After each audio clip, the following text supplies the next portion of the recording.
wuxuu gaaray da'da fariisiga u dhawaanay zaid ba 35 buu gaaray Messi markaa koobka adduunka marka 2022 Messi wuxuu noqonayaa 35 jir buu noqonayaa marka Barca waxay doonaysaa Messi hadda 32 jir weeyaan ilaa uu ka gaaray 35 jir inay siistay doonayaan marka heshiis cusub ay ka siixanayaan baa lagu leeyahay ilaa ninka kan uu ka gaarayo 35 sano Arbanonigana asagoo yariis uu soo galay Messi haddana asagoo duqoobayo ka baxay wararkeena ciyaaraha annagoo joogna ayuu Messi maaday ya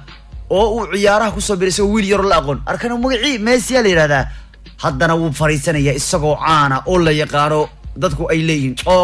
hadduu adigu fariistaan waan fariisanay leeyin yani waxay leeyihiin hadduu Messi fariisto maxaan kubadda cagtu ka sii fiirsanayna annaga maajigiiba hadduu fariistay dadku qaar leeyihiin waa kuwa Messi sanay marka odagu Barca waxay doonaysaa ka siixato heshiis ilaa iyo 30 jir uu ka noqonayo waan ilaa koobka adduunka 2022 koobka adduunka Messi waa 35 sano jir wallahi nasiibkiisa koob uu ku qaadi waayay 20 jirkiisa 25 jirkiisa 30 jirkiisa 32 jirkiisu ayuu doonay inuu ku qaado 35 sano jirkiisu leeyo nasiibku ma lahan inuu xulkiisa koob adduun u qaado 20 kulan buu gool xiriir u dhalnay La Liga taariikhda waa ninka ugu horeysay sameeyay 20 kulan xiriir horyaal kasto Yurub hadii la soo dhaxta ma helayo 20 kulan xiriiraan gool xiriir u dhalnaya kulankan uu ciyaara waa dhali kow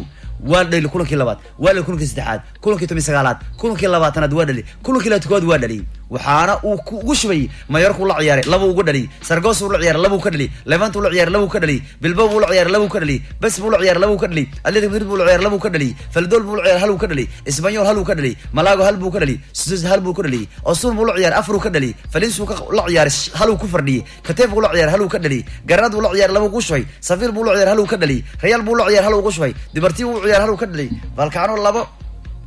Celta Vigo hal Bilbao hal Betis labo 20 kulan xiriir taariikh inaanu caadi hayn laga yaabo inuu xitaa ciyaarto wiliga gaari doon mid taa ninkan rikoorooyinkiisa waxa ku jira rikoorooyin aan la jibin karin